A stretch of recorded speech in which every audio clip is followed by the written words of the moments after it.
Good morning, ladies and gentlemen. We welcome you to the 9th Annual General Meeting of Pepkor Holdings Limited. I will be chairing this AGM in my capacity as Chair of the Board. We have a quorum in attendance. I declare this meeting, therefore, properly constituted.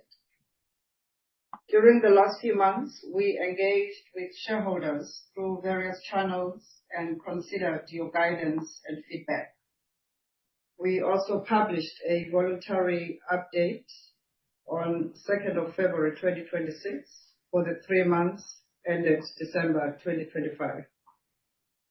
Pepkor continued to deliver solid results in what remains to be a challenging economic environment, driven by the successful strategic execution and the strength of our retail brands.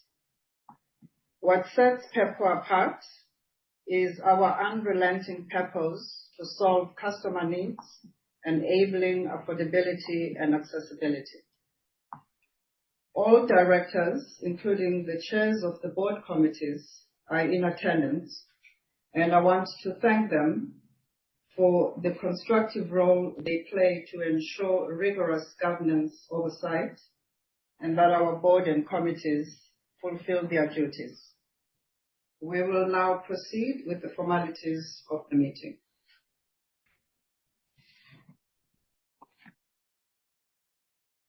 Pursuant to clause 22.1.2 of the MOI, I determine that the voting in respect of this meeting shall proceed by way of a poll.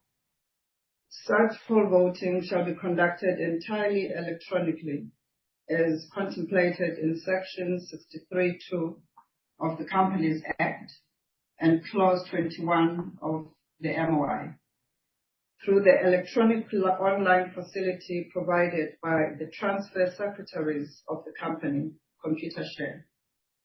For the purposes of the poll, I nominate a representative of the transfer secretaries present at this meeting to act as scrutineer. In order to facilitate the conduct of the meeting, all the resolutions to be proposed at today's annual general meeting have been seconded by Mr. Rian Hanekom, who is a shareholder. I will now open the voting on the electronic online facility. Voting can be performed at any time during the meeting until I close the voting on the resolutions. You will be able to send messages and view the webcast whilst the poll is open, and I will consider any questions on any of the resolutions after I have tabled the last resolution on the agenda. The first item on the agenda is the presentation of the annual financial statements for the year ended 30th September 2025 and the reports of the directors, the Audit and Risk Committee, and the Social and Ethics Committee reports. The full audited consolidated financial statements and the aforementioned reports were made available on the company's website. A summarized version of the annual financial statement was enclosed with the notice of the meeting. The report of the Social and Ethics Committee was also attached to the notice of this meeting. The second item on the agenda is the re-election of directors who retire by rotation. Ordinary resolutions number 1, 2, and 3 respectively relate to the re-election of Ian Kirk, Nonu Jingila, and myself, Wendy Luhabe, as directors of the company. The re-election of the 3 individuals as directors of the company is proposed. The relevant CVs are included in Annexure B of the notice of AGM. You may proceed to complete your electronic voting in respect of ordinary resolution numbers 1, 2, and 3.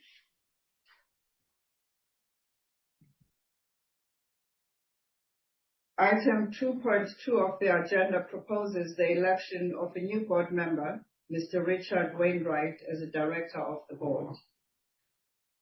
I request that you complete your electronic voting for resolution 4. Item 2.3 of the agenda proposes the appointment of the members of the Audit and Risk Committee. Kindly complete your electronic voting for resolution number 5, the reappointment of Ms. Hester Hickey. Resolution number 6, the reappointment of Ms. Fahmida Peterson-Cook. Resolution number 7, the reappointment of Ms. Zola Malinga. Resolution number 8, the reappointment of Mr. Steve Muller. Resolution number 9, the appointment of Mr. Richard Wainwright. Item 2.4 of the agenda proposes the reappointment of the company's auditors. The company's Audit and Risk Committee recommended and the board accepted that PricewaterhouseCoopers Incorporated be reappointed as auditor for the year, and further proposed that Mr. A. Hugo be designated to lead the audit as the registered auditor. I propose that PricewaterhouseCoopers Incorporated be reappointed as the company's auditors with Mr. A. Hugo as the registered auditor. You may now complete your electronic voting in respect of ordinary resolution number 10. Item 2.5 of the agenda proposes the appointment of the members of the Social and Ethics Committee. Kindly complete your electronic voting for resolution number 11 for the reappointment of Ms. Fahmida Peterson-Cook. Resolution number 12, the reappointment of Ms. Zola Malinga. Resolution number 13, the reappointment of Ms. Paula Disbury. And resolution number 14, the reappointment of Mr. Peter Erasmus. Item 2.6 and 2.7 relate to the non-binding advisory votes on the company's remuneration policy and the implementation report in respect of the policy. I propose the approval of ordinary resolutions 15 and 16. Kindly complete your electronic voting in respect of ordinary resolutions number 15 and 16. Items 2.8 and 2.9 relate to the general authority for directors to issue ordinary shares. I propose the approval of ordinary resolutions 17 and 18, and request you to complete your electronic voting in respect of the two resolutions. Item 3 on the agenda relates to the remuneration of the non-executive directors. Approvals of the remuneration of directors are sought by separate resolutions. I propose the approval of special resolutions 1.1 to 1.13. Kindly complete your electronic voting in respect of these resolutions. Item 3.2 relates to financial assistance to subsidiary companies in terms of Section 45 of the Companies Act. The resolution specifically excludes financial assistance to directors and prescribed officers. I propose approval of special resolution number 2. Kindly complete your electronic voting in respect of special resolution number 2. Item 3.3 on the agenda relates to financial assistance to subsidiary companies for the purchase of shares in the company in terms of Section 44 of the Companies Act. I propose the approval of special resolution number 3 and request you to complete the electronic voting. Item 3.4 of the agenda relates to a general authority to repurchase shares. I propose approval of special resolution number 4 and kindly complete your electronic voting in respect of this resolution. The last item on the agenda is to transact any other business that may be transacted at an AGM. Notice has not been received of any other business, unless there are questions that have been raised. Masood, are there any questions? Correct, Madam Chair. I've received some questions on the platform, which the other shareholders are able to see. I've got 4 questions thus far. I received all from Mr. Mahluli Tube from ESG Insights SA. The first question is, I think I'll read them in order of, and then I'll give a chance for people to respond. The first question is regarding climate strategy and net zero credibility. He says, we note that Pepkor has no science-based emissions targets, disclosed and no long-term net zero pathway articulated, despite total GHG emissions of 301,981 CO2 tons. When will the board commit to adopting science-based targets and publish a clear time-bound net zero roadmap covering scope 1, 2, and material scope 3 emissions, particularly given Pepkor's extensive logistics and sourcing footprint?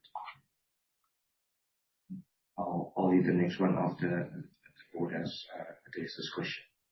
Leda, would you like to respond to that? Yes, thank you, Chair. Thank you, Mahluli, for the question. So we address a lot of these issues in the sustainability report, which forms part of our integrated reporting suite. But to answer your question, Pepkor is a very large federated business with individual reporting systems in each of the businesses. So one of our primary challenges is collating information with regards to carbon emissions and in fact many other metrics in order that we can produce data that we are comfortable can be relied upon and that we can get the necessary assurance around. So we have spent a lot of time over the last number of years with internal audit looking at how we construct reliable data and building new data sources as well. And clearly, in order for us to measure anything or report on anything, we need to have reliable data. And we are very well advanced on that journey of putting together reliable data in order for us to be able to report, confidently around the emissions that we have. And that is why we are now able to report on what our emissions are. Having said that, we are also working on setting electricity targets, which is our largest scope driver. So that would be addressing our tier 2 emissions. From a logistics perspective, we're also doing a lot of work looking at the efficiency of our fleet and in fact how we adapt our fleet in order to reduce emissions. Similarly, on the electricity side, you will have seen that we have implemented extensive solar rooftop installations at our warehousing and DC facilities and even stores where we have control of the properties and where it makes commercial sense to do so.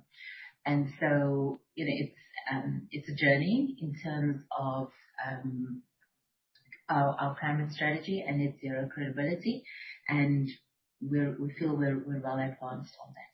Thank you, Chair. Thank you, Madam. Madam Chair, the next question is regarding board skills and strategic capacity. Question is, the independent evaluation identified a need for targeted board skills refresh and earlier strategic involvement, yet no board changes were made. Can the Chair confirm when shareholders will see tangible board refreshment, particularly in banking, fintech, cybersecurity and climate risk, given the group's strategic evolution? As I mentioned in one of the resolutions that requested the appointment of Richard Wainwright, who brings extensive banking experience to the board, we are in the process of strengthening the board. And as directors complete their 9-year term, we will have an opportunity to begin to recruit and continue to strengthen the composition of the board. Chair, the next question is regarding remuneration descent versus higher STI ceiling. The question is, over 25% of shareholders rejected the FY24 implementation report, yet the STI cap has been increased to 120%. How does the board reconcile this higher short-term upside with prior shareholder dissent, and what controls prevent incentivizing short-term risk-taking in credit and fintech operations? We'll request Steve to respond to that. Yes, thank you, Ms. Judy. The 120% STI is benchmarked and not out of the norm. Based on feedback from shareholders, we have implemented several key changes that will take effect in FY26. Firstly, performance metrics. We introduced a return metric, return on net assets, or RONA, with the short-term incentive, STI, and increased the weighting of transformation, BBBEE targets, from 10% to 20%. And then lastly, minimum shareholding effective from FY26. We have increased the minimum shareholding requirements, MSR, for the CEO to 250% and for the CFO and COO to 150% to better align with shareholders' interests and market peers. Thank you, Steve. Next question, also. Thank you, Madam Chair. The next question we've received regards the time-based COO retention scheme. The question is, the COO retention arrangement appears primarily time-based rather than performance-linked. Why has the RemCo not embedded explicit performance, risk, or capital metrics into this award? And will the structure be revisited to strengthen pay for performance alignment? Steve, would you like to respond to that? Yes, thank you, Madam Chair. This is a specific measure to ensure retention. The COO also has an STI, which is performance-based. The RemCom reviewed the employment terms and conditions of the COO as follows. The COO's contract was updated to a fixed-term employment contract that will be in place until December 2026. The terms and conditions of his employment contract were amended effective 1 October 2023 to include a salary payable in ZAR linked to the pound-ZAR exchange rate. By its nature, an exchange rate can fluctuate. The COO will continue to participate in the approved STI scheme as in the previous year. In addition, the COO will receive a separate equity incentive arrangement and retention bonus, which aims to ensure that he remains in the employment of the group until December 2026. Thank you. Thank you. Are there any other questions that have been raised that we need to address? No, Madam Chair. We received no other questions. Thank you. The voting will now be closed and the results will be displayed shortly.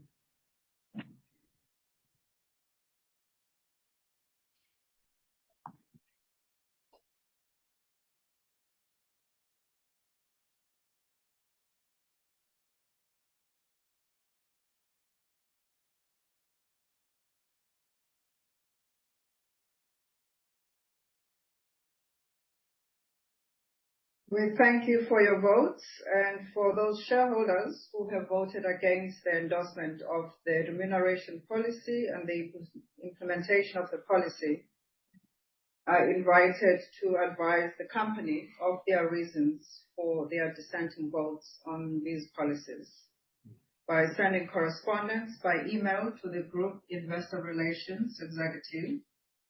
The address is ian@pepkor.co.za. We welcome further engagement on these issues and addressing any concerns you may have. Ladies and gentlemen, as all the business on the agenda has been dealt with, I declare the meeting closed, and we thank you all for your